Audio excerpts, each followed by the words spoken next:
জি, আসসালামু আলাইকুম, সবাইকে স্বাগত জানাচ্ছি। সবাই আমাকে একটু জানিয়ে দাও যে সব কিছু ঠিক আছে কিনা এবং সব কিছু ক্লিয়ার শোনা যাচ্ছে কিনা এবং দেখা যাচ্ছে কিনা। ওকে, সো আমরা শুরু করি আমাদের আজকের ক্লাস।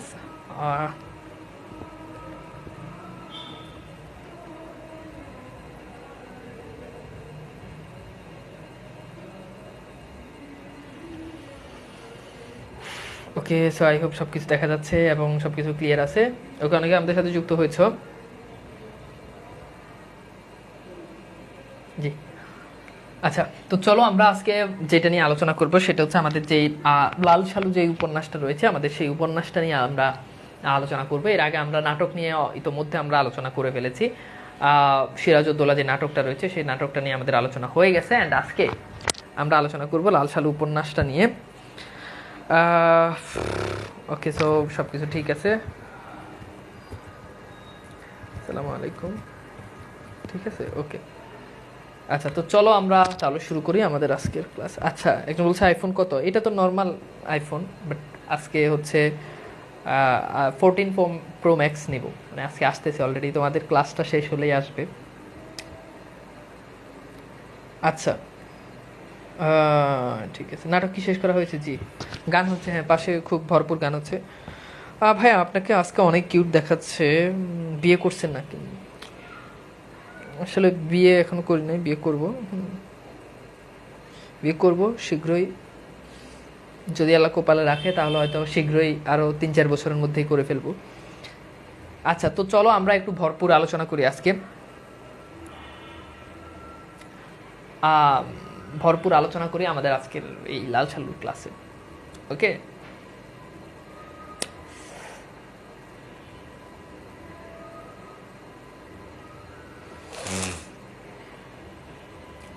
আপনার পড়ানো অনেক ভালো লাগে। হ্যাঁ, আমারও ভালো লাগে তোমাদেরকে অনেক ভালো লাগে তোমাদেরকে। মেঘা, তোমাদেরকে ভালো লাগে অনেক, স্মার্ট লাগছে। আমি আসলে সবসময় স্মার্ট। ওকে, নাটক কি শেষ করা হয়েছে? যে শেষ করা হয়েছিল।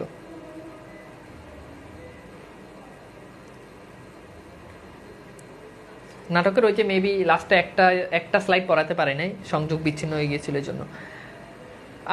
আচ্ছা, তো চলো আমরা একটু শুরু করি আমাদের আজকের ক্লাস, অ্যান্ড আজকে আমরা আলোচনা করব লাল সালু উপন্যাসটা নিয়ে। তো লাল সালু উপন্যাসটা মূলত আমাদের সবার, আমি যদি একদম তোমাদেরকে একেবারে সারসংক্ষেপ যদি বলতে যাই, তাহলে প্রথম আমাদেরকে যে বিষয়টার দিকে তাকাতে হবে সেটা হচ্ছে আমাদেরকে ফার্স্ট অফ অল যে আমাদের লাল সালু যে উপন্যাসটা রয়েছে, উপন্যাসের আসলে সার কথা কিংবা এই উপন্যাসের আসলে যে বিষয়বস্তু, সেই বিষয়বস্তুকে নিয়ে আমরা ফার্স্ট অফ অল একটু আলোচনায় যাব। ওকে, তো চলো তাহলে কথা না বাড়িয়ে চলে যাই আমাদের মূল আলোচনা। প্রথমত ভাইয়া, লাল সালু উপন্যাসটা আসলে কি? এই লাল সালু উপন্যাসটার মূল বিষয়বস্তুটা আসলে কি, এটা নিয়ে আলোচনা করব। আচ্ছা, তো প্রথমত হচ্ছে আমাদের লাল সালু উপন্যাসের যে মেইন যে মূল বিষয়বস্তু, সেই মূল বিষয়বস্তু হচ্ছে ধর্মের নামে ভণ্ডামি। কি বলতো, কথা বলো ভাইয়া, কি লাল সালু উপন্যাসের মূল বিষয়বস্তু কি ভাইয়া? ধর্মের নামে ভণ্ডামি। কিসের নামে ভণ্ডামি? ধর্মের নামে ভণ্ডামি। তাহলে লাল সালু উপন্যাসের মূল বিষয়বস্তু ধর্মের নামে ভণ্ডামি। কথা বলো, কি? ধর্মের নামে ভণ্ডামি। ওকে, ধর্মের নামে ভণ্ডামি, এটা হচ্ছে আমাদের লাল সালু উপন্যাসের যে মেইন থিম, মেইন যে বিষয়বস্তু সেটা। এখন ভাইয়া খুব গুরুত্বপূর্ণ কিছু কথাবার্তা বলবো, একটু ভালো করে শুনো। তাহলে ফার্স্ট অফ অল আমরা জানলাম যে লাল সালু উপন্যাসের মূল বিষয়বস্তু কি? উত্তর হচ্ছে ধর্মের নামে ভণ্ডামি। এখন এই ভণ্ডটাকে, এই যে ভণ্ড আছে, এই ভণ্ডামি যে করে, এই ভণ্ডের নাম হচ্ছে মজিদ। তার নাম কি? মজিদ। ওকে, এমন একটা চরিত্র সৈয়দ অলিউল্লাহ তিনি তৈরি করেছেন, যে চরিত্রের মধ্যে আমরা দেখতে পাই যে তিনি এই মজিদ চরিত্রটাকে এমনভাবে নিয়েছেন যে কেউ একটু খারাপ কাজ করলে সেটাকে বলো মজিদ। যেমন তোমরা সিরাজউদ্দৌলাতে দেখেছো, সিরাজের যে খালা তার নাম হচ্ছে ঘসেডি বেগম। এই ঘসেডি বেগম ইতিহাসে কিন্তু এখন আর কোনো মেয়ের নাম ঘসেডি বেগম রাখে না। এটা মানে কুটনি টাইপ যে মেয়েদেরকে কুটনামি করলে ওদেরকে বলে, যদিও অধিকাংশ মেয়ের স্বভাবই হচ্ছে কুটনামি করা। তো এরকম কুটনি টাইপ বা কুটনামি করা মেয়েরা, আজকে কিন্তু শ্রমিক দিবস, তো আমাদের আজকের ক্লাসের পক্ষ থেকে সে সমস্ত মানুষদেরকে আমরা শ্রমিক দিবসের শুভেচ্ছা জানাই। যাদেরকে কোনো বেতন ছাড়াই যারা এভাবে পিছনে কথা বলে, কুটনামি করে, তাদেরকে শ্রমিক দিবসের শুভেচ্ছা। তো যাই হোক, আমরা যেখানে ছিলাম, তো ওই যে ঘসেডি বেগম, সে গুটনামি করতে, এই জন্য তার নাম রাখে না। মজিদ চরিত্রটা এমনভাবে হাইলাইটস করেছে যে মজিদ, লাল সালু উপন্যাস পড়ার পর মজিদ মানেই দেখে সব খারাপ, সব খারাপ খারাপ খারাপ। বুঝতে পেরেছ? তো এই মজিদ আমি যখন পড়তাম তখন এক স্যারের কাছে পড়তাম, এর নাম ছিল মজিদ। তো সেইটা পড়াইতে গেলে সে মানে বারবার সে মজিদ নামটা মুখে নিতে চায় না, কারণ তার নাম মজিদ। তো এখন বিষয়টা আশা করি বুঝতে পেরেছো। তো এখন ভাইয়া চলো আমরা একটু দেখি ভাই সব টপিকের পরীক্ষাগুলো এক পোস্টে সাজাই দিলে অনেক ভালো। তো সব টপিকের পরীক্ষা এক পোস্টে সাজাই দিলে কি লাগে, কি কথাবার্তা বলো না বলো, পরীক্ষা তো কয়েকটা হয়ে গেছে, যেগুলো হয়ে গেছে ওগুলো শেষ, যারা দিছে তারা দিছে, সামনে যেগুলো হবে ওগুলো দিবা। এইবার আসো আমরা একটু দেখি যে এই মজিদ যে ছিল, এই মজিদ ভদ্রলোক না, আসলে অভদ্রলোক, মানে দেখতে ভদ্রলোক। আমাদের সমাজে কিছু কিছু মানুষ আছে দেখতে ভদ্রলোক কিন্তু আসলে সে অভদ্রলোক। তো এই ভদ্রলোক এক নাম্বার বৈশিষ্ট্য তার ছিল কি, সে ছিল খুবই প্রথম অত দেখা যায় সে ছিল ধর্মকে ব্যবহার করে সে সবসময় মানে ধর্মের নামে সবসময় মিথ্যাচার, এটা তার চরিত্রের ভেতরে স্পষ্টভাবে প্রকাশ পেয়েছে, মিথ্যাচার। এবং 2 নাম্বার ছিল সে লোভী ছিল। কি ছিল? সে ভীষণ রকম লোভী ছিল। হ্যাঁ, এরপর আরেকটা বলা যায় সে মোটামুটি বলা চলে নারী লোভী ছিল। কি ছিল? নারী লোভী ছিল। তো নারী লোভী এটাকে আমরা গ্রাম অঞ্চলের ভাষায় সংক্ষেপে বলি আর কি লুচ্চা বেটা। এই বেটা এমন ছিল আর কি। দেখতে মাশাআল্লাহ উপর দিয়ে খুব হুজুর ছিল, পাঞ্জাবি পাগড়ি টুপি সবই পরতো, কিন্তু ভিতরে ভিতরে আসলে একটু ডট ডট ডট। ওকে, তো এই বেটা এমন ছিল। তো এরকম আমাদের সমাজে অসংখ্য মানুষ আছে। হ্যাঁ, অনেক হুজুরও আছে, সব হুজুর বালা না, অনেক হুজুরও এমন আছে যে দেখতে মাশাআল্লাহ মনে হয় যে জান্নাত থেকে উঠে আসছে। হ্যাঁ, আর সে ভাবে যত নারী দেখে সে ভাবে এটি সব জান্নাতের হুর, আর সে জান্নাত থেকে উঠে আসছে। কিছু কিছু মানুষ আছে এমন। তো এই এই ভদ্রলোক সে ছিল এমন আর কি, ভদ্রলোক না, ও আসলে অভদ্রলোক। তো এই বেটা এমন ছিল। তো এখন তো আমরা একটু দেখি যে এখানে খেয়াল করতে হবে আমাদেরকে কিছু বিষয় আদি। তো এই মজিদ চরিত্রের ভিতর আমরা বেশ কিছু জিনিস আমরা ঘটনা প্রবাহ আমরা দেখতে পাই। অ্যান্ড এরপরে আমরা একটু আরো কিছু চরিত্র পেয়ে থাকি। যেমন সেই চরিত্রগুলোর ভিতরে আমরা গ্রামের মোড়ল যে তার নাম পেয়ে থাকি, তার নাম হচ্ছে খালেক ব্যাপারী। এই খালেক ব্যাপারী ভদ্রলোক সে কি এই গ্রামের মোড়ল ছিল। তো খালেক ব্যাপারী এই ভদ্রলোক তিনি গ্রামের মোড়ল ছিল বা গ্রামের প্রধান ব্যক্তি ছিল। খালেক ব্যাপারী গ্রামের প্রধান ব্যক্তি ছিল এবং খালেক ব্যাপারীর যে ওয়াইফ যে ছিল, খালেক ব্যাপারীর ওয়াইফের নাম, তার নাম ছিল আমেনা। ওকে, তো এই আমেনা ছিল তার প্রথম স্ত্রী। পরবর্তীতে সে আরেকটা স্ত্রী হয়, তার নাম হচ্ছে তানু বিবি। তাহলে খালেক ব্যাপারীর 2 স্ত্রী, তার নাম কি? তার নাম হচ্ছে তানু বিবি। ওকে, তো এই উপন্যাসে আমরা এরা মূলত একটা পরিবার, একজনের 2টা বউ। হ্যাঁ, তো তখন আসলে এগুলো খুব, এবং আমাদের মজিদেরও কিন্তু 2টা বউ ছিল। মজিদের 2 স্ত্রী, তার নাম প্রথম স্ত্রীর নাম হচ্ছে কি? রহিমা। ওকে, আর দ্বিতীয় স্ত্রীর নাম, তার নাম হচ্ছে জমিলা। ওকে, তো তখন আসলে এগুলো খুব নর্মাল ছিল যে একজনের 2টা স্ত্রী, এগুলো খুব নর্মাল। একজন 2টা স্ত্রী মেয়েরা, এবং এটা খুব সুন্দরভাবে মেনে নিত, যদিও এখনকার আসলে মেয়েরা এগুলো মেনে নিতে চায় না। বাট আসলে নিজের বড় মনের পরিচয় দেওয়ার জন্য মেয়েদের উচিত যে স্বামীকে আরো একটা বিয়ে করিয়ে দেওয়া। এটা কিন্তু ভালো জিনিস, স্বামীকে আরো একটা বিয়ে করিয়ে দেওয়া। বাংলাদেশে যেই হারে মেয়ের সংখ্যা বেশি, একজন পুরুষ চাইলেই 3টা 4টা বিয়ে করতেই পারে। এটা আসলে সিচুয়েশন এমন বলে, মেয়ে তো ভরপুর মেয়ে, সেই তুলনায় ছেলে কম না। এই জন্য একটা ছেলের বাগে মেয়ে অন্তত কমপক্ষে 2টো করে একটা সিস্টেম করে দেওয়া দরকার। তো এখন এই মজিদ তার 2টা স্ত্রী ছিল, খালেক ব্যাপারী তার 2টা স্ত্রী, এগুলো বহু আগের কথা। তোমরা এখন ছেলেরা যারা আছো তারা আবার হতাশায় ভুগো না যে আগে কেন জন্মগ্রহণ করলাম না, আগে কেন হইলাম না, তাহলে তো 2টা বিয়ে করতে পারতাম। এবং তোমরা খোঁজ নিয়ে দেখবো তোমাদের দাদা যারা আছে, দাদার বাপ, এরা কিন্তু মোটামুটি সবাই 2-3 বিয়ে করা। কথাই বুঝতে পারতেছো? তো ঘটনাটা হচ্ছে এমন আর কি। তো আমাদের মজিদ ভদ্রলোক, তারা 2টা স্ত্রী ছিল। এবং আগে এটা ছিল, একটা সময় ছিল রাজাদের আমলে। হ্যাঁ, তোমরা পদ্মাবতী উপন্যাস পড়লে দেখবা যে আলাউদ্দিন খিলজি এক একটা রাজ্যের রাজার 50-60 এবং 1200 পর্যন্ত একটা স্ত্রী থাকতো, মানে ভরপুর স্ত্রী, খালি কোনো কথা নাই। এদিকে তাকাইলে বউ, এদিকে তাকাইলে, এদেরকে বলে রানী। মানে রাজাদের আগের কালে 1000, 2000, 1200 স্ত্রী থাকতো। মানে বুঝো, চিন্তাটা করো তুমি। তো মানে 1200 মানে তুমি বুঝতে পারতেছো? বুঝো কেমনে কি। এখনকার ছেলেরা তো একটাই চালাইতে পারে না। তো যাই হোক, তখনকার মানুষজন আসলে অনেক পারতো, মানে বউ চালাতে পারতো আর কি। তারা খুব ফিনান্সিয়ালি খুব মানে ভালো। এখন তো তোমাদের তো এখনকার ছেলেপেলেদের তো এত ইনকাম না। এখন মেয়েদের একটা লিপস্টিকের দামে নাকি 1300 টাকা। আমার এক ভাই বলছে তার বইয়ের লিপস্টিকের দাম 1300 টাকা। আমি তো এটা শোনার পর আমি আর বিয়ে করবো না। তো বুঝো নাই? তো ঘটনাটা এমন আর কি। তো তখন আসলে এটা খুব নর্মাল ছিল, ইটস নর্মাল যে একজনের 2টা-3টা স্ত্রী। আমারও ইচ্ছা আছে ইসলামে বিবাহ, একজন পুরুষ চাইলে 4টি বিবাহ করতে পারে, একজন পুরুষ। তো জীবনে আসলে অনেক সওয়াবের কাজ করেছি, অনেক গুনার কাজ করেছি। ইচ্ছা আছে যদি বেঁচে থাকি তাহলে এই 4টা ইনশাল্লাহ পূরণ করবো। অর্থাৎ ইসলাম বলেছে যে তুমি 4টা বিয়ে করতে পারবা, 4টা বিয়ে করবো, 4 জন নারীর দায়িত্ব নিব। ওকে, 4 জন নারীর দায়িত্ব নিলে, নামাজ রোজা পড়লে আমার মন বলে যে আমি অটোমেটিক জান্নাত চলে যাব। বুঝো নাই? 4 জন নারীর দায়িত্ব নেওয়া, 4 জন। বুঝতে পারতেছ কি হবে আমার? সরি, আমি আসলে ক্লাসে আমি আবার অন্য জগতে হারিয়ে গেছি।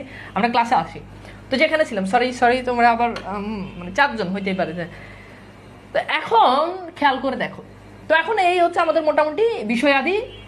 এখানে অনেকগুলো চরিত্র পাই, এর ভিতরে আমরা আরেকটা হাসুনির মা একটা চরিত্র পাই, নাম হচ্ছে তার হাসুনির মা।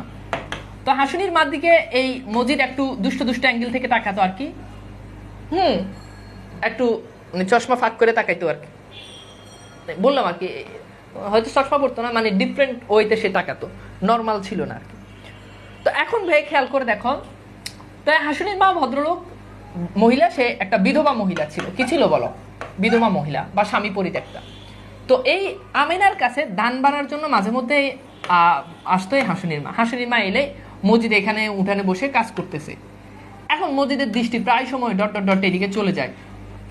হাসুনির মা কাজ করতেছে, ইয়ে করতেছে, কিন্তু মসজিদ একটু ডিফারেন্ট অ্যাঙ্গেল থেকে তার দিকে তাকায় আর কি। তো এটা বুঝতে পারতেছে যে হাসুনির মা মূলত ছিল কার? এই মসজিদের ক্রাশ। ওকে, ক্রাশ ছিল। ওকে, তো এখানে অনেকগুলো কাহিনী আছে, আমরা সেগুলো আস্তে আস্তে বলবো। তো আমরা চলে যাই আমাদের উপন্যাসের যে মূল বিষয়াদি, সেখানে চলে যাই। আমরা প্রথম দিকে দেখতে পাই যে একজন সরকারি কর্মকর্তা, প্রথমত হচ্ছে নোয়াখালী অঞ্চল যেটা আছে, আমাদের এই নোয়াখালী অঞ্চল। তো আমাদের এই নোয়াখালী অঞ্চলের মানুষজন যারা ছিল, এই নোয়াখালী অঞ্চলটা এটা দেখবা একেবারে ম্যাপে দেখবা যে মানচিত্রের এই একেবারে মানে বঙ্গোপসাগরের একেবারে পাশে মানচিত্রে। তা একটু নিচু অঞ্চল হওয়ার কারণে যখন বৃষ্টি হয়, বন্যা হলে, বর্ষাকালে, তখন এইভাবে পানি উঠে যায়, ভরপুর পানি উঠে যায়। তখন এই অঞ্চলের মানুষজন তারা জীবিকার সন্ধানে তারা ময়মনসিংহ অঞ্চল বা গারো পাহাড় অঞ্চল যেটা একটু উঁচু অঞ্চলের দিকে তারা শিফট করে। তাদের উদ্দেশ্য হচ্ছে জীবিকা। তাদের উদ্দেশ্য কি বলো? তাদের উদ্দেশ্য হচ্ছে জীবিকার সন্ধানে। এই জীবিকার সন্ধানে তারা কি করে? তারা ইয়েতে চলে যায়, মানে উঁচু অঞ্চলে চলে যায়। আমাদের যে মসজিদ, এর বাড়িও নোয়াখালী অঞ্চলের দিকে ছিল। তো নোয়াখালী অঞ্চলের দিকে ছিল। তো নোয়াখালী অঞ্চলের মানুষজন একটু বেশি ধার্মিক হয়, মানে একটু ধার্মিক হয় তুলনামূলক অন্যান্য জায়গাতে তুমি দেখবা যে একটু বেশি ধার্মিক হয় নোয়াখালীর মানুষজন। নোয়াখালীর নারী যারা আছে, নোয়াখালীর মানে তোমার হচ্ছে নোয়াখালীর মেয়েরা দেখবে একটু তুলনামূলক অন্যান্য মেয়েদের মতো, আমি তো সব জায়গাতে ক্লাস নিই, একটু শালীন হয় বা মোটামুটি ভদ্র পোশাক পরে। মাঝে মধ্যে তো অন্যান্য জেলাতে তোমার ক্লাস নিতে গেলে, যেমন ঢাকার কথা বাদে দিলাম, ঢাকা ছাড়াও আরো আদার্স কয়েকটা ডিস্ট্রিক্টে ক্লাস নিতে গেলে মেয়েরা এমনভাবে মানে পোশাক টোশাক এমনভাবে পরে, মানে মনে হচ্ছে যে পড়ছে না পারতে পড়ছে, এমন একটা ইয়ে আর কি। তো নোয়াখালী অঞ্চলের মানুষজন এরা মূলত ভালো হয় এবং নোয়াখালীর মেয়েরাও ভালো হয়, ঠিক আছে। আমি তো নিজেই নোয়াখালীর ছেলে। নোয়াখালীর ছেলেদের মানে কথা না বললেই নয়, মানে বাংলাদেশের 63 জেলার মেয়েরা একটা জেলার ছেলেই খুঁজে, সেটা হচ্ছে নোয়াখালী। মানে অনেক অনেক ডিমান্ড নোয়াখালীর ছেলেদের, বুঝতে পারতেছ? ভরপুর ডিমান্ড এদের। তো এখন 63 জেলার মেয়েরা এক জেলার ছেলে খুঁজে, তুমি বুঝো না? তো আমাদের মসজিদের বাড়িও কিন্তু নোয়াখালী ছিল, তাই বলে তোমরা সবাইকে আবার মসজিদ মনে করো না, আমরা যেখানে ছিলাম। তো এখন এই মসজিদ তার বাড়ি কিন্তু এদিকে নোয়াখালীর অঞ্চলে ছিল। তো বন্যার পানি হয়ে যাওয়াতে সে একবার একটা এরকম গারো পাহাড়ের দিকে একটা বনে চলে গেছে, একটা জঙ্গল বলা যায় বা বন। এখানে এই জঙ্গলে একবার একজন সরকারি কর্মকর্তা এসেছেন। একজন সরকারি কর্মকর্তা তিনি এসেছেন পাখি শিকারে। কিসের জন্য এসেছেন? পাখি শিকারে। এই পাখি শিকার করতে এসে তিনি দেখলেন যে জঙ্গলের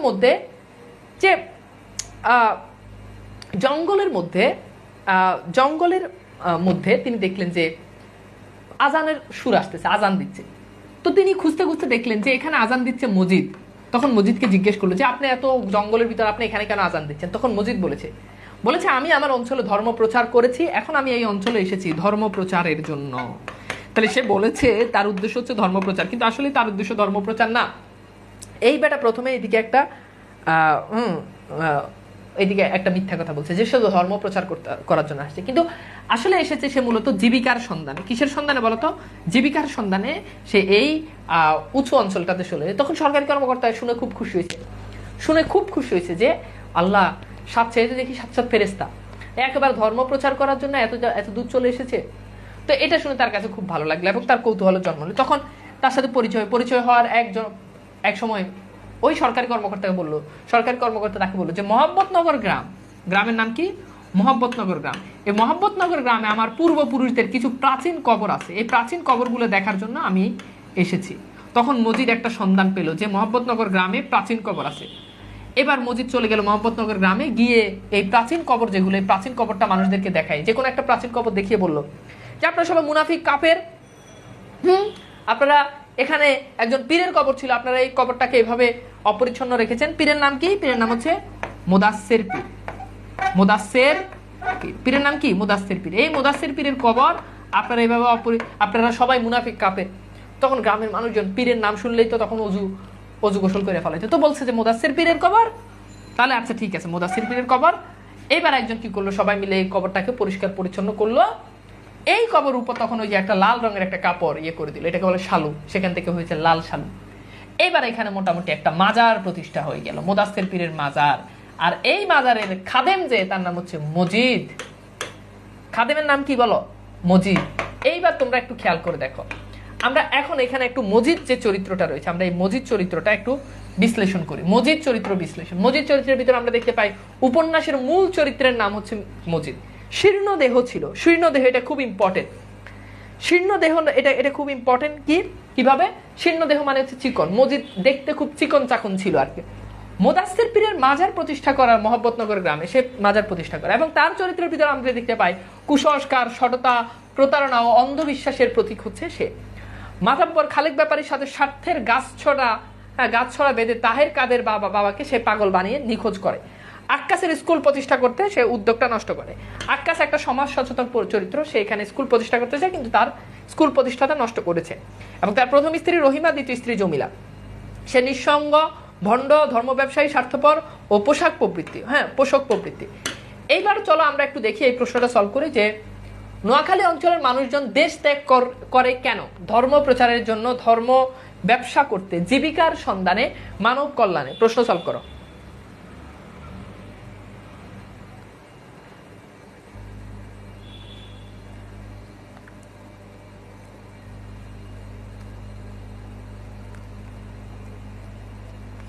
ভাই ডিউএল ল ডিপার্টমেন্টের আহমেদ আবদুল্লাহ সোহাইব ভাইকে চেনেন?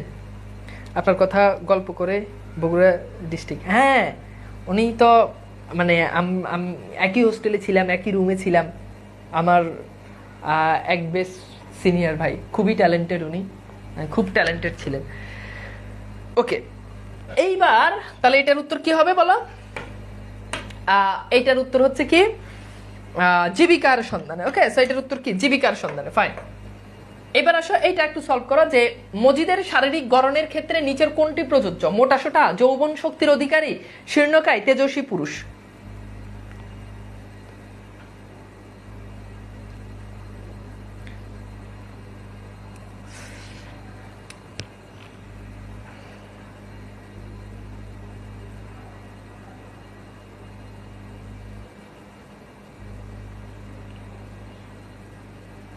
Okay fine. এইবার গুড, তাহলে এটা কি হবে? শীর্ণকায়। আচ্ছা, তাহলে মোটামুটি আমাদের এইবার এতটুকু পর্যন্ত ক্লিয়ার।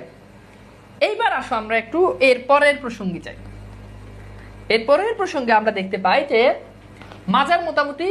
আমাদের মাজার মোটামুটি প্রতিষ্ঠা হয়ে গেছে। এখন এখানে একটা চরিত্র যার নাম হচ্ছে খালেক ব্যাপারী। এই খালেক ব্যাপারী সে ছিল গ্রামের মোড়ল। খালেক ব্যাপারী কে ছিল? গ্রামের মোড়ল। এই খালেক ব্যাপারী সে গ্রামের মোড়ল, গ্রামে যত সালিশ দরবার সবকিছু সে করতো। এখন মুদাসসির পীর না, মজিদ এই খালেক ব্যাপারীর সাথে যুক্ত হয়েছে, এবং খালেক ব্যাপারীর সাথে যুক্ত হয়ে মজিদ এবার কি করছে? এই খালেক ব্যাপারীর সাথে যুক্ত হয়ে গ্রামের যত সালিশ দরবার সবকিছু মজিদ আস্তে আস্তে করা শুরু করেছে। এবার এই খালেক ব্যাপারী গ্রামে তার একটা পাওয়ার আছে, এই পাওয়ারটা আস্তে আস্তে মজিদের কাছেও যেতে থাকে, কারণ খালেক ব্যাপারীর সাথে সাথে সবসময় কে থাকে? মজিদ থাকে। এবং মজিদ আর খালেক ব্যাপারীর ভিতরে একটা ভালো আন্ডারস্ট্যান্ডিং কি হয়? একটা আন্ডারস্ট্যান্ডিং তৈরি হয়। এখন এই যে মাজার প্রতিষ্ঠা করলে, এই মাজারে মানুষজন মনে করো কারো গাছে ডাব ধরছে, সে একটা ডাব এখানে এনে দেয়, কারো বাচ্চা হয়েছে, বাচ্চার জন্য এখানে এসে টাকা মানত করে, এভাবে ভরপুর এখানে টাকা আসতে থাকে। এই যে টাকা, খাবার দাবার যা কিছু আছে সবকিছুর মালিক এখন কে? আমাদের এই মজিদ। তাহলে মজিদের আমরা দেখতে পাই মজিদের টাকা হয়ে গেল, আমরা দেখতে পাই খালেক ব্যাপারীর সাথে সাথে তার একটা পাওয়ার হয়ে গেল, গ্রামের মানুষজন তাকে গণ্যমান্য করা শুরু করলো। এখন একটা মানুষের যদি টাকা থাকে, একটা মানুষের যদি ক্ষমতা থাকে, শক্তি থাকে, পাওয়ার থাকে, তাহলে তার দরকার কি? তার কি দরকার কথা বলো? তার দরকার এখন একটা একান্ত ব্যক্তিগত ললনা। কি দরকার? একান্ত ব্যক্তিগত ললনা। এই মজিদ সে চিন্তা করলে এবার আমার একজন একান্ত ব্যক্তিগত ললনা দরকার। আর সেই ললনা তখন ঠিক হলো একই গ্রামের মেয়ে রহিমা। এই রহিমার সাথে তার সাথে হয়ে গেল শাদি মোবারক। বিয়ে হয়ে গেল কার সাথে? কার কথা বলো? বিয়ে হয়ে গেল আমাদের মজিদ বনাম রহিমা। কিন্তু খেলাটা এখানেই শেষ না, খেলা মাত্র শুরু। ঘটনাটা কি? ঘটনাটা হচ্ছে বিয়ের পরে মজিদ আর রহিমার চরিত্র সম্পূর্ণ বিপরীত। এই মজিদ চরিত্র দেখা যায় সে ছিল খুবই চিকন, কিন্তু মাশাল্লাহ রহিমা খুবই শক্তিশালী ছিল। কি ছিল কথা বলো? শক্তিশালী। এখন প্রশ্ন হলো ভাইয়া আপনি কেমনে তার শক্তি দেখছেন? আমি দেখি নাই, কিন্তু উপন্যাসে বলা হয়েছে যে সে যখন হাঁটে তখন উঠানের মাটি ধপ ধপ ধপ ধপ ধপ ধপ করে। তার মানে বুঝতে পারতেছ বিশাল বড় শরীরের অধিকারী। আমার প্রশ্ন হচ্ছে চিকন জামাই মোটা বউ, হোয়াট এ কম্বিনেশন! জামাই চিকন, বউ হচ্ছে মোটা, শক্তিশালী। কিন্তু হওয়া উচিত ছিল জামাই শক্তিশালী। আচ্ছা সে প্রসঙ্গে আমরা না যাই। এরপরে যে ঘটনাটা হলো সেটা হচ্ছে এই এই মজিদ সে ছিল ভণ্ড, কিন্তু রহিমা সে ছিল ভীষণ ধার্মিক এবং মাজারকে সে সবসময় ভয় পেত। কিন্তু একই মাজারকে কেন্দ্র করে মজিদ ব্যবসা করা শুরু করেছে। বুঝতে পেরেছ? একজন বলেছে মজিদ হলো আপনার মতো। ওর কইছে মজিদ হয়তো আমার মতো চিকন হতে পারে, কিন্তু তাই বলে তো মানে মজিদ তো আমার মতো ক্যারেক্টার হইব এমন তো না। খুদ এই কথা কাউ কেন? হয়তো সে আমার মতো একটু চিকন হইতে পারে আর কি। তাই বলে আমার ক্যারেক্টার, আমার চরিত্র, তানবীর ভাইয়ের চরিত্র ফুলের মতো পবিত্র। খাতায় লিখে নাও, তানবীর ভাইয়ের চরিত্র ফুলের মতো পবিত্র। আগে এটা খাতায় লিখো, পরে তুমি লাল সালু পড়ো, নাহলে তোমার এটি না লিখলে নাহলে তোমার জীবনে কিছু হইব না। আগে খাতায় এটি লেখো যে তানবীর ভাইয়ের চরিত্র ফুলের মতো পবিত্র, লিখো 10 বার পড়ো। এটা হচ্ছে ওকে। নাফিজা নাজনীন বলেছে স্যার আপনার বউ মোটা হবে। কি যে বলো না, আমি চিকন মানুষ, মোটা বৌদি কি করবো? আচ্ছা যাও, তোমরা শুধু শুধু ক্লাসে এবং দুষ্টু দুষ্টু কথা বলে কেন যে তোমরা আমাকে রোমান্টিক করে ফেলো, আমি না বুঝি না। পরে দেখা গেছে আমি লজ্জা পাবো, হ্যাঁ আমি বেশি রোমান্টিক হয়ে গেলে পরে দেখা গেছে আমি পড়াইতে পারবো না। তখন লাল সাথে তোমাদেরকে কে পড়াবে? দুষ্ট পড়াবে। তো যাই হোক, আসলে আমরা আবার পয়েন্টে চলে যাই, আমাদের যেখানে ছিলাম। তো রহিমা মোটামুটি তার চরিত্রের ভিতর আমরা দেখতে পাই সে যথেষ্ট স্বামী ভক্ত ছিল, মানে এক পুরুষে আসক্ত। কিন্তু অপরদিকে আমাদের এই মজিদ সে ছিল 12 নারীতে আসক্ত। কত নারীতে আসক্ত? 12 নারীতে আসক্ত। এখন প্রশ্ন যে ভাইয়া আপনি কেমনে, আপনি কি 12টা নারী গুনছেন? না, মানে তার যত চাই তত, মানে যারা দেখে তারই পছন্দ। ওই যে আমরা প্রথমে পড়েছি হাসুনির মা, এই হাসুনির মা যে চরিত্রটা আছে আমরা দেখতে পাই, হাসুনির মা তার ক্রাশ। হাসুনির মাকে নিয়ে সে হাসুনির মার দিকে অন্যভাবে সে তাকাইতো আর কি, স্বাভাবিকভাবে সে তাকাইতো না, একটু মানে চোখ 10 ডিগ্রি বাড়াই সে তাকাইতো। বুঝতে পারতেছ? তখন তো মনে হয় চশমা ছিল না, চশমা থাকলে সে হাই কোয়ালিটির একটা দূরবীক্ষণ যন্ত্র দিয়ে সে দেখতো, এমন ভাবে তার দৃষ্টিভঙ্গি ছিল আর কি। তা এখন ঘটনা যেটা হলো, তার মানে বুঝতে পারতে সে আসলে তার রহিমা আর সে একেবারে বিপরীত চরিত্রের কি ছিল, মানুষ ছিল। এরপরে আসো আমরা একটু খেয়াল করি, এখানে তোমাদেরকে আরো একটা তথ্য দিয়ে রাখি। সেটা হচ্ছে তোমরা এখানে দেখতে পাচ্ছ যে হাসুনির মা, তাহের, কাদের, রতন, এরা সবাই মূলত ভাই বোন ছিল। তাহের, কাদের, রতন এরা সবাই মূলত কি ছিল, ভাই বোন ছিল। এইবার চলো আমরা একটু চরিত্র বিশ্লেষণে যাই। তো চরিত্র বিশ্লেষণ আমরা দেখতে পাই যে রহিমা সে মোহাম্মদনগর গ্রামের মেয়ে ছিল, মজিদের প্রথম স্ত্রী, স্বামীর একান্ত অনুগতা এবং স্বামীর গৌরবে সে গর্বিত, লম্বা চৌড়া এবং শারীরিক শক্তি সম্পন্ন, ভরপুর শক্তিশালী ছিল। লেখকের মতে রহিমা ঠান্ডা ভীতু মানুষ, তার মন স্বামীর তুলনায় বিপরীতমুখী, খোদাকে ভয় পায়, মাজারকে সে ভীষণ ভয় পায়। এরপর দেখতে পাই আমরা হাসুনির মা যে চরিত্র, হাসুনির মা চরিত্র দেখতে পাই তাহের কাদেরের বোন, উপন্যাসে দুস্থ, দরিদ্র এবং বিধবা নারী। স্বামীর মৃত্যুর পর বাবার বাড়িতে থাকে, বাড়ি বাড়ি ধান বানার কাজ করে। তার নিকাহ করতে আপত্তি, মানে সে দ্বিতীয়বার আর বিয়ে করতে চায় না, শ্বশুর বাড়িতে যেতে চায় না। তার ভাষায় তারা মানুষই না, মানে তার শ্বশুর বাড়ির মানুষজন তারা মানুষ না। ঝড় এলে হইচই করার অভ্যেস তার। এই হচ্ছে আমাদের মোটামুটি সবগুলো কথা আমি কিন্তু মুখে বলে দিয়েছি। এইবার চলো আমরা একটু এই প্রশ্নটা সলভ করি। মুদাস্সির পীরের কবর আবিষ্কার করায় মজিদ চরিত্রের কোন দিকটি উন্মেচিত হয়েছে? ধর্মভীরুতা, ধর্ম অন্ধতা, সচেতনতা, মিথ্যাচার।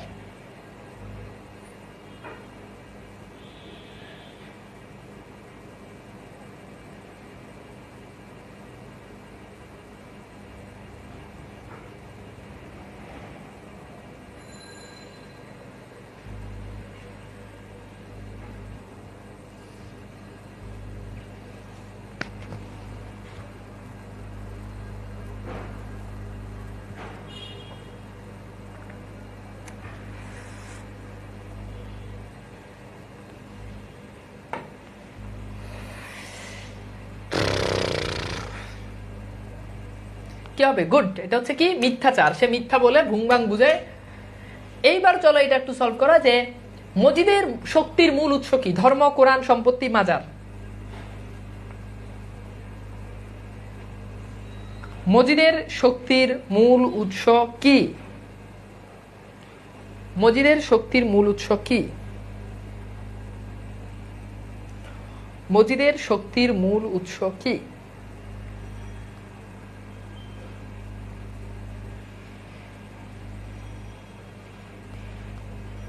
গুড। এটা কি? এটার উত্তর মাজার। আচ্ছা, এইবার এইটা সলভ করো যে মোহাম্মদনগর গ্রামে মাতবর নিচের কোন চরিত্র গ্রহণযোগ্য? মানে মাতবর চরিত্র কোনটি? মজিদ, খালেক ব্যাপারী, পীর সাহেব, রহিমা।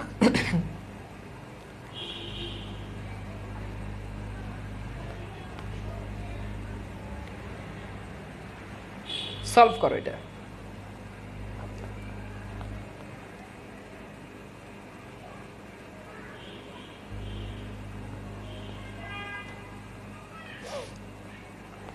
গুড। এটার উত্তর কি? খালেক ব্যাপারী। ওকে, ভি। এবার এইটা সলভ করো। হাসুনির মা বাড়িতে যেতে চায় না কেন? ও আচ্ছা, এই প্রশ্ন এখন উত্তর দিতে পারবে না, আমি আগে এই প্রসঙ্গটাই এখনো আসিনি। তো এই হাসুনির মা যে ছিল, এরা ভাই বোন কারা ছিল? হাসুনির মা, তাহের, রতন, কাদের, এরা ভাই।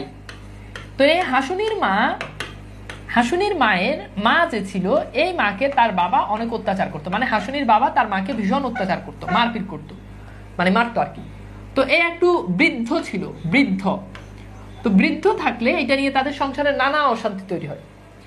এখন এই যে বৃদ্ধ লোকটা, মানে হাসুনির মার বাবা, সে যে তার মাকে যে মারে, এটার জন্য হাসুনির মা ওই যে রহিমা ছিল মজিদের প্রথম স্ত্রী, রহিমাকে একবার সে নালিশ করলো। নালিশ করলো বলতে বলছে যে আপনি একটু মজিদকে বললেন যাতে তিনি এই বিচারটা যাতে করে, মানে তার বাপের যন্ত্রণায় থাকতে পারে না। এজন্য হাসুনির মা সে বাড়ি যেতে চায় না, কারণ তার বাবার এই অশান্তির কারণে। তো এখন এরপরে যে ঘটনাটা হলো সেটা হচ্ছে যে এরা যেটা করলো সেটা হচ্ছে কি, এরা এই রহিমা এবার মজিদকে বলল। এখন মজিদ শুনে তো সে তো খুব রেগে গেল, যে কি রাখবেই স্বাভাবিক, কারণ হাসিন মা ছিল কি তার, হাসিন মাকে তো সব মনে মনে তলে তলে সে পছন্দ করতো। এখন এই হাসিন মা যদি তার হাসিন মার অশান্তি সে কি সহ্য করতে পারবে? মজিদ এবার গরম হয়ে গেল। মনে করো তুমি যারা ক্রাশ পাবো, তুমি যাকে পছন্দ করো, সে যদি তোমাকে যদি বলে ভাইয়া আমাকে কি এই কাজটা করে দিতে পারবে, তখন তুমি তো দুনিয়ার সবটা ঢাইলা দিয়ে এই কাজটা করবে, তাই না? স্বাভাবিক না বিষয়টা? তোমার যদি বলে যে ভাইয়া আমি না গাড়ি পাচ্ছি না, তখন তুমি মানবতার ফেরিওয়ালা হয়ে তুমি তাকে বলবা আরে গাড়ি পাচ্ছেন না তাতে কি হয়েছে, আপনি আমার বাইকে চলুন, যদি বাইক থাকে। হ্যাঁ, মানবতার ফেরি।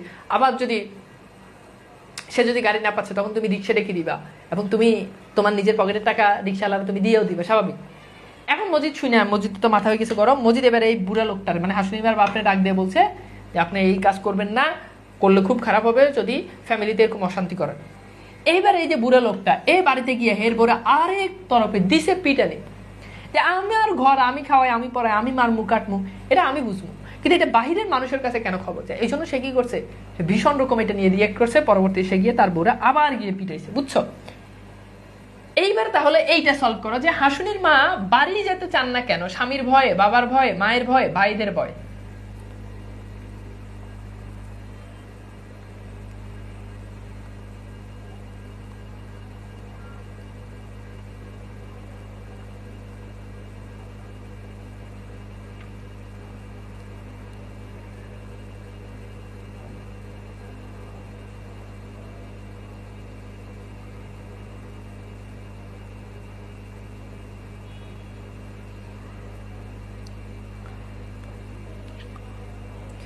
একজন বলেছে, প্রান্ত বলেছে, ভাইয়া আমি না বউ পাচ্ছি না, একটা বউ দেন প্লিজ। তোর আব্বারে গিয়া কও যে তোর বউ দেনার লেগে, তুই ক্লাসের মধ্যে কি লেগে গেছিস তোর বউ দিতে। আমি কি বউয়ের ব্যবসা করি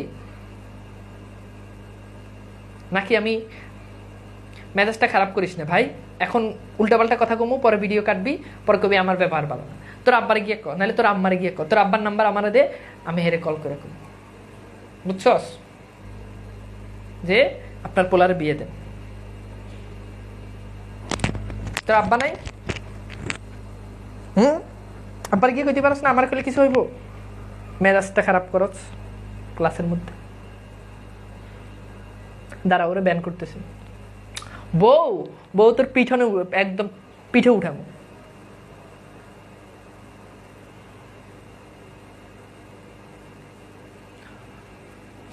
এইবার চলো, তাহলে এটা কি হবে বলো তো? বাবার ভয় কি হবে? গুড। আচ্ছা, এটা কি হবে? বাবার ভয়। এইবার চলো আমরা একটু এখানে বেশ কিছু ঘটনা প্রবাহগুলো আমি মুখে বোর্ডে তোমাদেরকে লিখে দিচ্ছি, এই ঘটনা প্রবাহগুলো তোমরা পড়লে আরো তোমাদের জন্য সহজ হয়ে যাবে। ঘটনা প্রবাহের মধ্যে আমরা দেখতে পাই, ঘটনা প্রবাহের মধ্যে আমরা দেখতে পাই কি দেখতে পাই? আমরা দেখতে পাই যে এখানে আমরা একজন চরিত্র, আমরা একটা চরিত্র পাই, যে চরিত্রের নাম হচ্ছে দুদু মিয়া। কি মিয়া বলতো? ঠিক আছে, ওকে। তাহলে কি নাম তার? Dot dot dot. এই নাম, এই ভদ্রলোক, এখানে আমরা দেখতে পাই যে এই দুদু মিয়া যে ছিল, এ অনেক সন্তানের বাবা ছিল, ঠিক আছে। তো মজিদ একবার সালিশে বসছে আর তাকে খুব অপমান করছে। তার অনেকগুলো সন্তান ছিল, বলছে কলমা জানো মিয়া? কলমা, কলমা জানো? বুঝছো? কলমা জানো মিয়া? এরপর বলছে কি? এরপর বলছে খতনা করাইছে তোমারে। খতনা, খতনা মানে কি? একজন অলরেডি প্রশ্ন করছে। নুসরাত জাহান বলছে খতনা কি? খতনা কি? তা এখন নুসরাত খতনা মানে হচ্ছে কি বলে এটাকে ইংরেজিতে? আমি তো ইংরেজি জানি না, মানে কাটাকাটি। তো বলছে যে এই দুটো জিনিস তাকে ইয়ে করছে, যে কলমা জানো, খতনা করাইছে তো, মানে এই প্রশ্ন শুনে সে মানে ভেবা চাকা খাইয়ে গেছে। বিভিন্ন প্রসঙ্গে মজিদের যে আচরণ সেটা আমরা দেখতে পাই যে এখানে ফুটে উঠেছে। আমরা একটু এক নজরে আমরা একটু দুদু মিয়া চরিত্রটা বিশ্লেষণ করি, যেন আমরা আরো ভালো বুঝতে পারবো। তো দুদু মিয়া চরিত্রের ভিতর আমরা দেখতে পাই যে সে 7 ছেলের ভাব ছিল। হায় আল্লাহ, বুঝো 7টা ছেলে। কয় ছেলে বাপ ছিল বলো? 7 ছেলে। তখনকার সময় 7 ছেলে, 10 ছেলে মেয়ে, 12 ছেলে মেয়ে, 14 ছেলে মেয়ে, 15 ছেলে মেয়ে, ইটস নর্মাল। এখনকার সময় তো এগুলো অ্যাবনর্মাল। তখনকার মেয়েরা মানে মহিলারা, বউয়েরা বাচ্চা কাচ্চা নিতে খুব কমফোর্ট। এবং আগে দেখো, আগে তো, এখন তো কত রকম, কত জন্ম নিয়ন্ত্রণ, এই সেই কত কিছু, তাই না? তখন তো এত কিছু ছিল না। এখন মানুষজন আস্তে আস্তে আপডেট হয়েছে। এখন তো এমন একটা সিচুয়েশন হয়েছে যে বলে যে স্লোগান আছে, 2টি সন্তানের বেশি নয়, 1টি নিলে ভালো হয়, কদিন পর কবে না নিলে আরো ভালো হয়, মানে নেওয়ারই দরকার নেই। তো এখন এই যে এই লোক ছিল তার, এবং তার আধ পাকা মাথা ছিল। মজিদের প্রশ্নের তার মুখে ছিল লজ্জার হাসি, মানে কলমা জানো এটা বলছে। এরপর বলছে যে থতমত খেয়ে হাসি বন্ধ করে দে, মানে মজিদের প্রশ্নে দিয়েতে। তারপর হচ্ছে গাধার মতো পিঠে গাড়ে সমান তার উক্তি, আমি গরিব মূর্খ মানুষ। এই পরীক্ষাতে প্রশ্ন আসবে যে আমি গরিব মূর্খ মানুষ, এটা ঠিক আছে, ওকে। আচ্ছা, সঞ্জিত সরকার বলেছে ভাই আপনি কয়টা নিবেন? কি আমি কয়টা নিব মানে কোনটা? আমি কয়টা নিব? ও আমি ক্লাস, হ্যাঁ তোমাদের মোট 30টা ক্লাস নিব আমি, বুঝছো? আমি মোট তোমাদের 30টা ক্লাস নেব। সঞ্জিত বুঝতে পেরেছ? ওকে, মেজাজ খারাপ করি না, বুঝছো? এমনিতেই ভালো আছি, ভালো থাকতে দাও। তো যাই হোক, এইবার আসো আমরা একটু প্রশ্নে চলে যাই। তো এইবার মজিদের, সে ছিল মোহাম্মদনগরের পীর, এদিকে পাশের গ্রাম আওয়ালপুর। এই যে আউয়ালপুর ছিল, এই আউয়ালপুরের একটা পীরের উত্থান হয়েছে যাকে সবাই বলা আউয়ালপুরের পীর। তো এই আউয়ালপুরের পীরকে নিয়ে আমাদের উপন্যাসে মজিদ পীরের পাশাপাশি আরো একজন পীর মুদাসসির পীর, তার পাশাপাশি আউয়ালপুরে নতুন করে একটা পীরের উত্থান হয়েছে। কি হয়েছে? উত্থান হয়েছে। উত্থান কিভাবে হয়েছে? এই পীর সে বলে সে নাকি সন্তান দিতে পারে মানুষকে। কি দিতে পারে? সন্তান। হায় আল্লাহ, কি দিতে পারে? সন্তান দিতে পারে। এখন আমাদের যে খালেক ব্যাপারী ছিল, খালেক ব্যাপারীর প্রথম স্ত্রী, তার নাম কি মনে আছে তোমাদের? বলো তো কি? তার নাম হচ্ছে আমেনা, আমেনা বিবি। এই আমেনা বিবি সে ছিল নিঃসন্তান। তার কি নাই বলো তো বাবা? কোনো সন্তান নাই। এখন যখন কোনো সন্তান নাই, তখন খালেক ব্যাপারী চিন্তা করলো, না, আমার ভবিষ্যৎ প্রজন্মকে টিকিয়ে রাখতে হলে আমার একটা সন্তান দরকার। তখনকার সিচুয়েশন আমি তোমাদেরকে একটু বলি। তখন যদি দেখে যে বাচ্চা কাচ্চা হইতো না, শাশুড়িও বলতো, বউরে বলতো তোর দোষ, জামাই আয়সা বলতো তোর দোষ। আসলে মডার্ন সায়েন্স বলে যে অধিকাংশ ক্ষেত্রে দোষ হয় জামাইয়ের। মেয়েরা খুব ভালো করে শোনো। তাহলে যদি বাচ্চা কাচ্চা না হয়, তখন আগে বলতো যে আগে তো কোনো চিকিৎসা টিকিৎসা থাকতো না, কোনো মানে পরীক্ষা নিরীক্ষা থাকতো না, ডিরেক্ট কইতো যে বউর দোষ, তোর দোষ। শাশুড়ি কইতো তোর দোষ, আমার পোলার কোনো দোষ নেই। তুমি কেমনে জানো তোমার পোলার দোষ না নাকি? কিন্তু মডার্ন সায়েন্স বলে যে অধিকাংশ ক্ষেত্রে দোষ কার, মানে প্রবলেমটা থাকে কার? ছেলেদের। বুঝছো? তো ঢালাও ভাবে কথা বলা যাবে তখন। এখন এই যে আমাদের যেই মনে আছে খালেক ব্যাপারী চিন্তা করলো, না, বউয়ের দোষ। খালেক ব্যাপারী বললো বউয়ের দোষ। তো এখন বউয়ের দোষ হলে বউ পাল্টাইতে হবে। এখন আমেনা বিবি আসে সেকেন্ড আরেকটা বিয়ে করে, তার নাম হচ্ছে তানু বিবি। কি বিবি? তানু বিবি। পীর না পীর কোনটা রাইট? প্রমিত বানান অনুযায়ী পীর বানান রসিকের দিয়ে হয়, এমনি প্রচলিত বানান দীর্ঘিকের দিয়ে, কিন্তু এটা সঠিক না। এখন শুনো ভাইয়া, খুব মজার জিনিস, ভাইয়া একটু মনোযোগ দাও। তো তানু বিবি বিয়ে করলো। বিয়ে করার পর কিছুদিন পরে, মোটামুটি মানে কিছুদিন পর বলতে একেবারে কয়েকদিন পরে না, মানে যাবে যে কয়দিন সময় লাগে, তানু বিবি একটা সন্তানের মা হলো। প্রথম সন্তানের কি হলো? মা হলো। তো যাই হোক, আমেনা বিবি প্রথমে একটু জেলাস, আমি এতদিন ধরে সংসার করতেছি, আমি একটা সন্তানও পাইলাম না, আর তুমি এসেই সন্তান নিয়ে নিলে। ব্যাপারটা এখানে সীমাবদ্ধ থাকলো। তো তানু বিবি একটা হওয়ার পর কয়দিন পর আরেকটা নিয়ে নিল, অর্থাৎ সে দ্বিতীয় সন্তানের মা হয়ে গেল।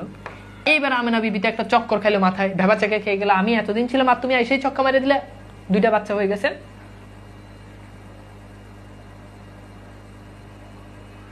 বুঝছো? তখন এই যে আমেনা বিবি ছিল, এবার আমেনা বিবি চিন্তা করলো, খালেক ব্যাপারীকে বললে যে ওগো শুনছ? কি শুনছ? এই আউয়ালপুরের পীর সে নাকি পানি পড়া দিলে নাকি পানি পড়া খেলে নাকি বাচ্চা হয়েছে। মানে আউয়ালপুরের পীর সে নাকি বাচ্চা দিতে পারে। আউয়ালপুরের পীর একজন পীর সাহেব, সে বাচ্চা দেয়। আগে এগুলো খুব প্রচলিত ছিল, বাচ্চা না হইলে বাবার কাছে চলে যায়, ল্যাংটা বাবা, অমুক বাবা, তমুক বাবা, তালা বাবা। তো তখন এরকম পীর কেন্দ্রিক ছিল, পীর, আউয়ালপুরের পীর বাচ্চা দিতে পারে। মানুষ এত অন্ধবিশ্বাস করে যে বাচ্চা পীর সাহেব বাচ্চা দিতে পারে, আউয়ালপুরের পীর বাচ্চা দিবে। হ্যাঁ, আউয়ালপুরের পীর বাচ্চা দিতে পারে, এটাতে কোনো ডাউট নাই, ঘটনা সত্য। কিন্তু উপন্যাসে বর্ণিত যে সিস্টেম পানি পড়ার মাধ্যমে, এটা অসম্ভব। আউয়ালপুরের পীর বাচ্চা দিতে পারে, এটাতে কোনো ডাউট নাই, পারবে, বাট সিস্টেম যেটা উপন্যাসে বলা হয়েছে পানি পড়া, এটা ঠিক না। পানি পড়ার মাধ্যমে কখনো বাচ্চা হয় না। প্রত্যেকটা জিনিসের একটা সিস্টেম আছে। তো যাই হোক, আমরা সেই প্রসঙ্গে না যাই। তো এখন খালেক ব্যাপারী চিন্তা করলো যে আমি যদি এখন যদি আউয়ালপুরের পীরের কাছে যদি পানি পড়ার জন্য যদি পাঠাইলে ঘটনাটা কি হবে? মসজিদ যদি জানে, তাহলে মসজিদ তো আমার উপর খেপে যাবে যে আমি থাকতে আপনি আবার আরেকটা পীরের কাছে পানি পড়ার জন্য পাঠাইছেন। তখন খালেক ব্যাপারী, এই যে তানু বিবি আছে, এই তানু বিবির ভাইয়ের নাম হচ্ছে ধলা মিয়া। তানু বিবির ভাইয়ের নাম কি? ধলা মিয়া। এই ধলা মিয়াকে বললো যে আচ্ছা একটা কাজ করো, তুমি গিয়ে পানি পড়া নিয়ে আসো। ঠিক আছে? তো বললো যে তুমি গিয়ে পানি পড়া নিয়ে আসো, আমি গেলে তো সমস্যা, তুমি গিয়ে চুপি চুপি পানি পড়া নিয়ে আসো। তানু বিবির ভাইকে পাঠাইছে।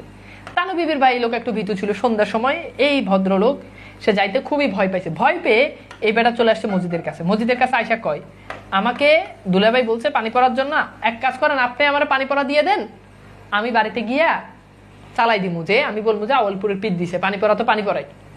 মজিদ এই কথা শুনে মজিদ খুব খেপে গেল, আমি থাকতে আপনি আবার আরেকজন ইয়ে করছেন। এইবার এরপরের প্রসঙ্গটা আমরা একটু এরপরে আসতেছি। এইবার চলো আমরা একটু আমিনা বিবি চরিত্রটা একটু বিশ্লেষণ করি, যে খালেক ব্যাপারীর প্রথম পক্ষের বিবি 13 বছর বয়সে বিয়ে হয়, বর্তমান বয়স 30, মানে 30 বছর পর্যন্ত তার সাথে সংসার ছিল।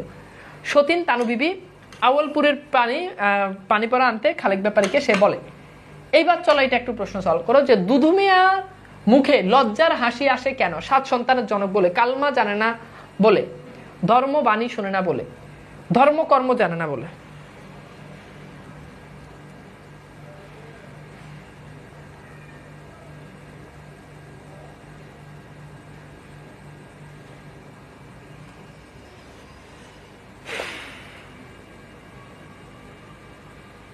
দ্রুত।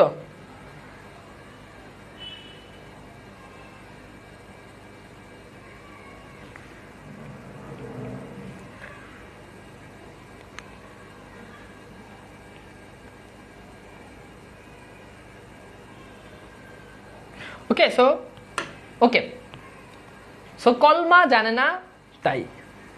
আচ্ছা এইবার চলো আমরা একটু দেখি, যে এরপর আমরা একটু দেখি। তো এবার মজিদ যখন জানলো তখন মজিদ খুব খেপে গেল।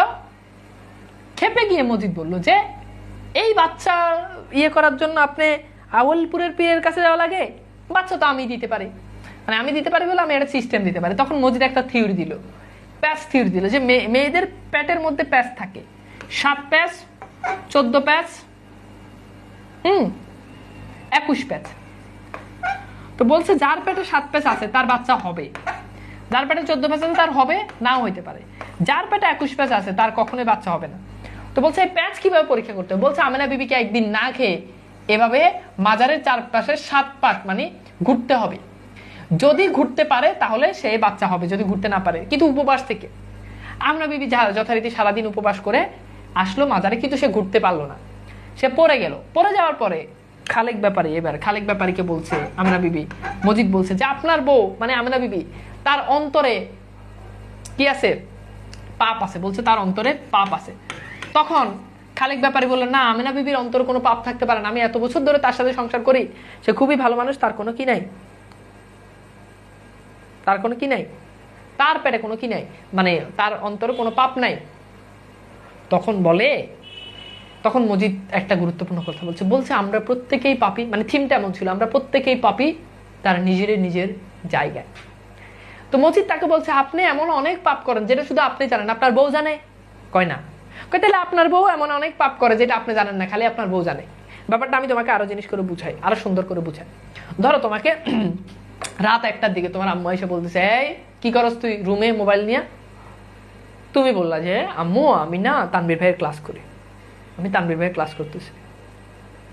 এখন কম্বলের ভিতরে ঢুইকা তুমি যে আসলে কোন ক্লাস করতেছ এটা তো তোমার আম্মু জানে না, জানে? দেখা গেল তুমি আমারও বলতেছো যে তুমি তোমার আম্মুর বলছো তুমি তানভীর ভাইয়ের ক্লাস করতেছো, কিন্তু তুমি আসলে অন্য লাইনের ক্লাসে ব্যস্ত আছো। তার মানে তোমার আম্মু কিন্তু জানে না, তোমার পাপ তুমি জানো। বিষয়টা কি বুঝতে পারো? আমরা এমন অনেকেই আছি, অনেক পাপ করি যেটা শুধু আমি জানি আর কেউ জানে না। তখন খালেক ব্যাপারে চিন্তা করলো যে আসলে এই ঘটনাটা তো সত্য, সত্য জিনিস, সত্য, চিরন্তন সত্য এটা, যে আমরা এমন অনেক পাপ কাজ করি যেটা শুধু আমিই জানি, তার মানে আমার বউ এমন অনেক পাপ কাজ করে যেটা আমি জানি না। এবার খালেক ব্যাপারে আমেনা বিবিকে তালাক দিল। এই মসজিদের কারণে একটা সুন্দর সংসার কি হলো? ভেঙে গেল। ঠিক আছে, ভেঙে গেল। একজন বলছে ভাই লাইন বাই লাইন, লাইন নাই ভাই, কিসের লাইন বুঝে? আচ্ছা এইবার খেয়াল করে দেখো,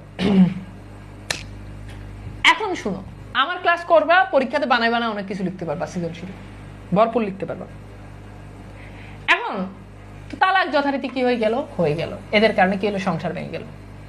এইবার মজিদের দ্বিতীয় পর্বে রহিমা তার প্রথম স্ত্রী রহিমাকে দিয়ে আর কত, মানে আর কত বলতে আর কত সংসার করবে আর কি, বুঝছো?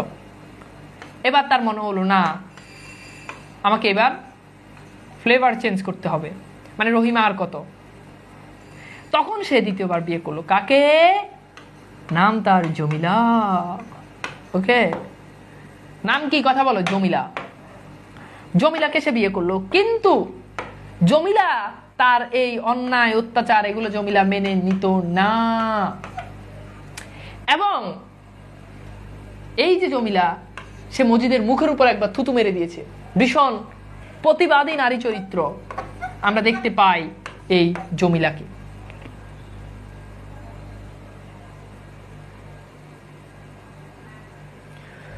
তো এইবার জমিলা যে ছিল, খুব ভালো করে শুনো, জমিলা, এই জমিলা সে তার যেই ইয়ে ছিল আর কি, মানে জমিলা প্রথম দিকে সে কি করে, সে মোটামুটি তার মসজিদের এইসব জিনিস মেনে নেয় না। একবার মসজিদ মাজারে বসে এরকম সবাইকে নিয়ে জিকির আজকার করতেছে, এমন সময় জমিলা খোলা চুলে মাজারে চলে যায়। তখন গ্রামের মানুষজন দেখে আস্তে আস্তে বুঝতে শুরু করে যে মসজিদ আসলে ভণ্ড। তার বই যদি এমন হয়, খোলা চুলে মাজারে চলে আসে, যে ঘরের ভিতরেই এখন ইসলাম প্রতিষ্ঠা করতে পারে না, সে কিভাবে? তখন একটা সময় দেখা যায় উপন্যাসের শেষের দিকে প্রচন্ড ঝড় আসে এবং ঝড়ে সবকিছু লন্ডভন্ড করে দেওয়ার মতো অবস্থা। তখন এই মসজিদ সে জমিলাকে মাজারের যে ইয়ে ছিল, হ্যাঁ, ওটার সাথে বেঁধে ফেলে, মাজারের ইয়েতে পিলারের সাথে সে বেঁধে ফেলে এবং একটা বিশাল ঝড় আসে। ঝড়ের মধ্য দিয়ে কি করে, উপন্যাসটা শেষ হয়ে যায়। উপন্যাসের ঘটনা সংক্ষেপ আমরা একটু দেখে প্রশ্ন সলভ করি যে ধলা মিয়া কার ভাই?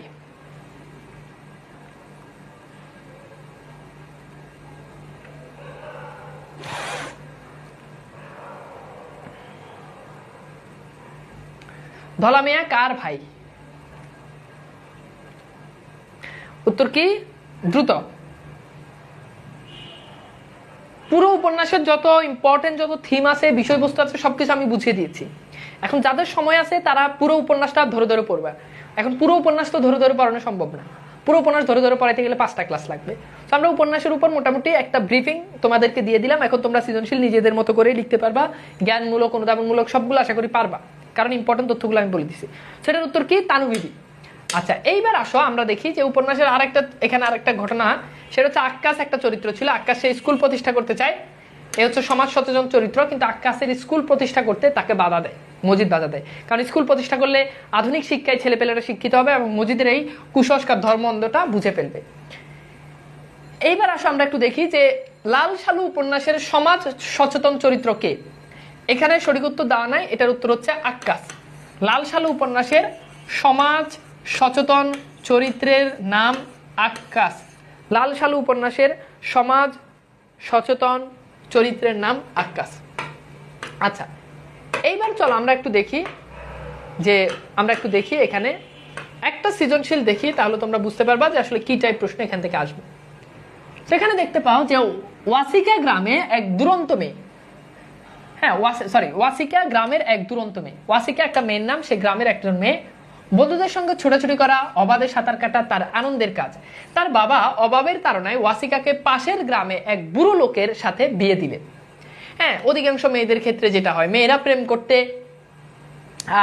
যখন প্রেম করে তখন সালমান খান শাহরুখ খানের সাথে প্রেম করে, আর বিয়ে করতে গেলে তখন দুনিয়ার টাকলা, হ্যাঁ, বুড়িওয়ালা এদেরকে বিয়ে করে। এটা একদম বাস্তব চরম সত্য কথা, একদম চরম সত্য। এবং মেয়েদের আমি মানে দীর্ঘদিন পড়ানোর সুবাদে আমি দেখেছি যে মেয়েদের বিভিন্ন অ্যাঙ্গেলে বিভিন্ন পর্যায়ে মেয়েদের ক্রাশ চেঞ্জ হয়ে যায়। ছেলেরা সাধারণত একজনকে পছন্দ করে একজন, কিন্তু মেয়েরা এক এক বয়সে এক এক রকম ভাইদেরকে এদের পছন্দ হয়। কেমন?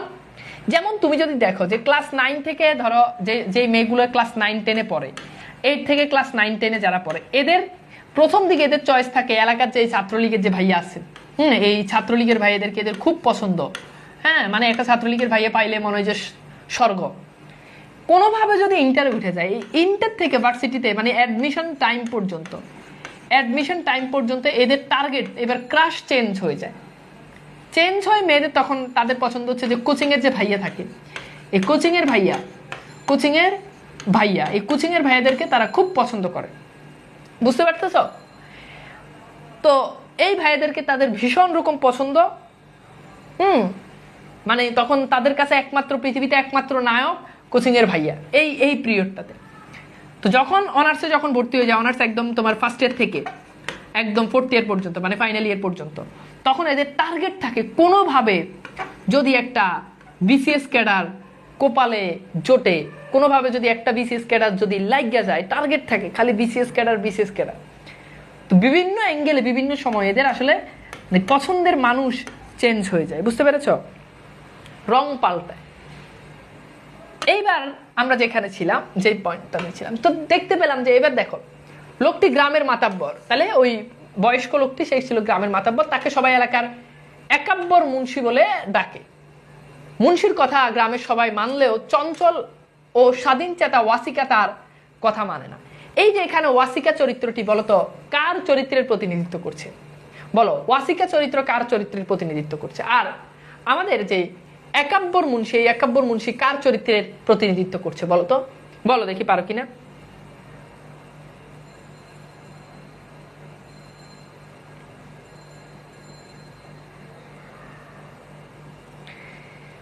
কি হবে বলো? গুড, ওয়াসিকা এখানে জমিলা চরিত্রের প্রতিনিধিত্ব করছে। কোন চরিত্র বলো? জমিলা চরিত্র। একাব্বর মুন্সি এখানে অনেকে বলবে খালেক ব্যাপারী, না ভাইয়া খালেক ব্যাপারী না, কারণ ওয়াসিকা স্বাধীন চেতা তার এই কথা মানতো না, এই জন্য এখানে আমরা দেখতে পাই যে মজিদ চরিত্রের মূলত কি হচ্ছে, প্রতিনিধিত্ব করছে। এবার দেখো জ্ঞানমূলক প্রশ্ন, যে বলা হচ্ছে ধলা মিয়া কোন ধরনের মানুষ ছিল? এই ধলা মিয়া ছিল খুবই ভীতু প্রকৃতির মানুষ, কারণ সে সন্ধ্যার সময় ওই আওয়ালপুরে যেতে পারেনি ভয়। হ্যাঁ, তারপর হচ্ছে সজোর নাড়াতে থাকা পাখিটার পানে তাকিয়ে সে বিমূর্ত বসে থাকে বলতে কি বোঝানো হয়েছে? অর্থাৎ উপন্যাসের একটা লাইন তুলে দিবে, সেই লাইনটা তোমাকে কি করতে হবে, ব্যাখ্যা করতে হবে, অথবা বলবে যে মজিদ চরিত্র সম্পর্কে লিখো, আমেনা চরিত্র সম্পর্কে লিখো। এরপর বলেছে ওয়াসিকা লাল সালু উপন্যাসের জমিলার সঙ্গে সাদৃশ্য, কথাটি ব্যাখ্যা করো। কোন কোন জায়গাতে তাদের সাদৃশ্য সেটা তোমাকে ব্যাখ্যা করতে হবে। ওয়াসিকা তার স্বামী, সে ছিল স্বাধীন চেতা, হ্যাঁ সে ছিল চঞ্চল। অপরদিকে দেখা যায় জমিলাও সে তার স্বামীর অনুগত সে করতো না, নিজের মতো করে চলতো, পরাধীন জীবন তার পছন্দ না। তারপর হচ্ছে জমিলা চরিত্র, সে কম বয়সী নারী ছিল, এখানে আমরা দেখতে পাই ওয়াসিকাও সেম। এরপর দেখো উদ্দীপকে একাব্বর মুন্সি লাল সালু উপন্যাসের মজিদ চরিত্রের সামগ্রিক দিক করেনি, মূল্যায়ন করো। মানে একাব্বর মুন্সি লাল সালু উপন্যাসের মজিদ চরিত্রের সামগ্রিক দিক আমরা দেখতে পাই মজিদ সে ধর্ম নিয়ে বাড়াবাড়ি করতো, ধর্ম নিয়ে বাড়াবাড়ি না, ধর্ম নিয়ে ব্যবসা করতো। একাব্বর মুন্সি কিন্তু সেই কাজটা করতো না। হ্যাঁ, সেটা একটু নারী লোভী ছিল, একাব্বর মুন্সির ভিতরে সেটা আমরা পাইনি। তো তার মানে পুরোপুরি একাব্বর মুন্সি মজিদ চরিত্রের প্রতিনিধিত্ব করছে না, ঠিক আছে। ওকে, ইভা বলেছে ভাইয়ের ক্লাসগুলো এত ভালো লাগে যখন একা চলে যায়, বুঝাই যায় না, ঠিক আছে। আচ্ছা, তারপরে অনন্যা বলেছে 1 ঘন্টা পড়লাম বুঝাই গেল না। গুড, দেখো আমি চেষ্টা করি যে কম সময়ের ভিতরে তোমাদেরকে মূলত জিনিসটা একদম ক্লিয়ার করে দেওয়ার জন্য। তো এখানে দেখো সবগুলো প্রশ্ন দেওয়া আছে, জ্ঞানমূলক প্রশ্ন, অনুধাবনমূলক প্রশ্ন, হ্যাঁ, এবং উত্তর দেওয়া আছে। তোমরা এগুলো আসলে পরে বোঝানোর মতো জিনিস না, প্রচুর পরিমাণে সৃজনশীল প্র্যাকটিস করবা। হ্যাঁ, ওকে, প্রচুর পরিমাণে সৃজনশীল প্র্যাকটিস করবা, আই হোপ তোমরা পারবা। সো যাই হোক, আমাদের আজকের ক্লাসটা কেমন লেগেছে একটু জানিয়ে দাও। আজকের ক্লাস এগুলো মূলত উপন্যাস নাটক, এগুলো কিন্তু কনসেপ্ট ক্লাস, বুঝতে পেরেছ? এগুলো কিন্তু কনসেপ্ট ক্লাস, অ্যান্ড এই ক্লাসগুলো করলে তোমার কাছে সহজ মনে হবে, সুন্দর মনে হবে, বিনোদন মনে হবে। কিন্তু যাই বলো আলটিমেট না পড়লে কিছুই হবে না। মানে না পড়লে ভাইয়া মোট কয়টা ক্লাস নেবেন? 25টা ক্লাস পর্যন্ত 23 ব্যাচের স্টুডেন্টরা করবা, তারপর 23 ব্যাচের শর্ট সিলেবাস শেষ, 24 ব্যাচের বাকি যেই বড় সিলেবাস যেটা আছে সেটা হয়তো আমরা ইয়েতে করবো। যদিও বলা হচ্ছে যে 24 ব্যাচ শর্ট সিলেবাস হবে, এটা আসলে এখনো কনফার্ম না। শর্ট সিলেবাসে যদি 24 ব্যাচ হয় তাহলে আমাদের হয়তো 25-26টা ক্লাস হবে, সেটা জানিয়ে দেবো। তোমাদের পুরো সিলেবাস শেষ করে দিবে ইনশাল্লাহ। এবার ক্লাস 50টা লাগুক, 20টা লাগুক, 30টা লাগুক। ওকে স্যার, সবাই ভালো থাকবা, সুন্দর সুস্থ থাকবা, নিয়মিত পড়াশোনা করো, অ্যান্ড ভালো থাকবা, আমার জন্য দোয়া করো। আজকের মতো এখানে বিদায় নিচ্ছি, আল্লাহ হাফেজ।